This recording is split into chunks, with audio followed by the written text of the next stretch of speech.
How's everybody doing? I know everybody's hungry. I'm gonna try and make this quick and hopefully useful for all of you guys. My name is Troy Ezeh. I work with the Wastewater Engineering Services Division. I attended the University of California, Riverside. Show of hands, any Highlanders in the building? Okay.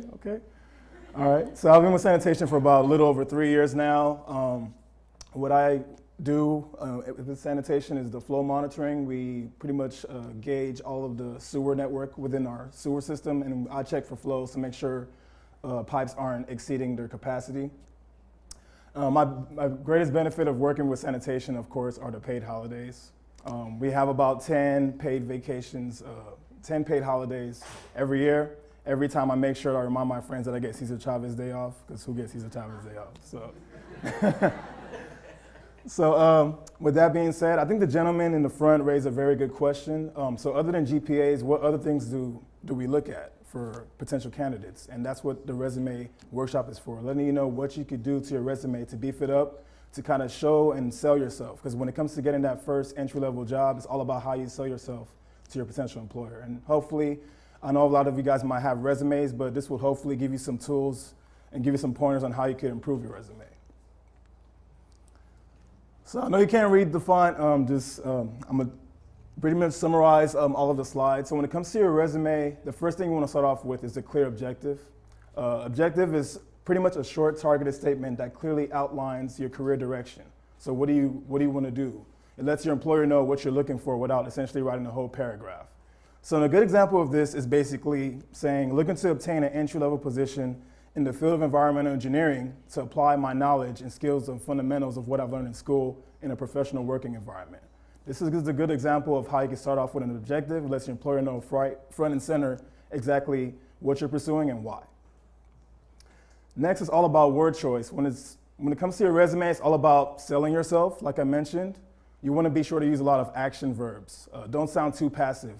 Don't put things such as job duties included or I was responsible for. You want to use a lot of action verbs. So things like managed, organized, led, design. These are like action verbs that employers look for, especially when it comes to engineers. Research experience. I know a lot of you guys attended a lot of research-oriented schools. I know UC Riverside is one of them.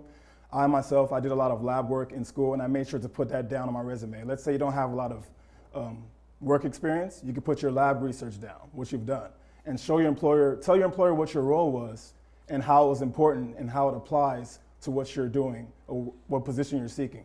For instance, let's say you were an undergraduate researcher. A good example of what you could put down on your resume was focused on integrating environmental, microbiological, and engineering principles to solve a variety of issues in water and wastewater treatment. That's something that's the type of experience you could do in a lab that you can show how it relates to an environmental engineering position that you're pursuing. And campus involvement is really big when it comes to separating yourself from others. I know a lot of you guys go to class, get your 4.0s, but what have you done outside the classroom? What types of student engineering organizations are you a part of? Are you part of a student council team? You want to demonstrate to your employers your leadership, passion, teamwork, and overall well-roundedness, because it's not just about what you do in the classroom, it's what you do outside the classroom as well that employers are looking for. With resumes, the biggest part of your resume will be your work experience. This is pretty much the meat of your resume. You want to be able to articulate your previous work experience and how it relates to the job you're currently seeking. When it comes to work experience, you want to be able to quantify the experience that you have, if possible. What I mean by this is, let's say you led a team of 5 to 10 interns, or you managed a team of interns. Let's say you designed a project that's worth X amount of dollars. Put that down. Let's say you were able to develop an approach for analyzing data efficiently, thus saving the company X amount of dollars in hiring staff to do the same type of work. You want to be able to quantify your experience if you can, because numbers are also something that employers look for as well. Now, let's say you don't have a lot of work experience. Don't be too alarmed with that. You could also put down lab experience, as I mentioned. Research experience is something that could be a good substitute for work experience. Or let's say you volunteered. I started off volunteering for sanitation myself for about 6 months, where I was able to network with employers, and I was able to pretty much put myself out there and be able to show what I could do. So if you have volunteer experience or student internship experience, put that down as well. And again, leadership. Leadership is one of the huge characteristics employers, especially sanitation, looks for. Who's a leader? This is something that we look for. Let's say you were a vice president or a president of a student engineering organization, such as ASCE, NSB, put that down as well because employers look for that. And we're all engineers here, so hopefully you guys are able to have some sort of proficiency in computer programs, let's say AutoCAD, for instance, GIS, MATLAB, stuff that you take in school. Put that down as well because these are also things that employers look for. Are they computer efficient? So Microsoft Office, I'm pretty sure hopefully a lot of you guys are good at Microsoft Office. That includes Access, Word, PowerPoint, all of that. So you want to be able to list all the computer programs that you're proficient in.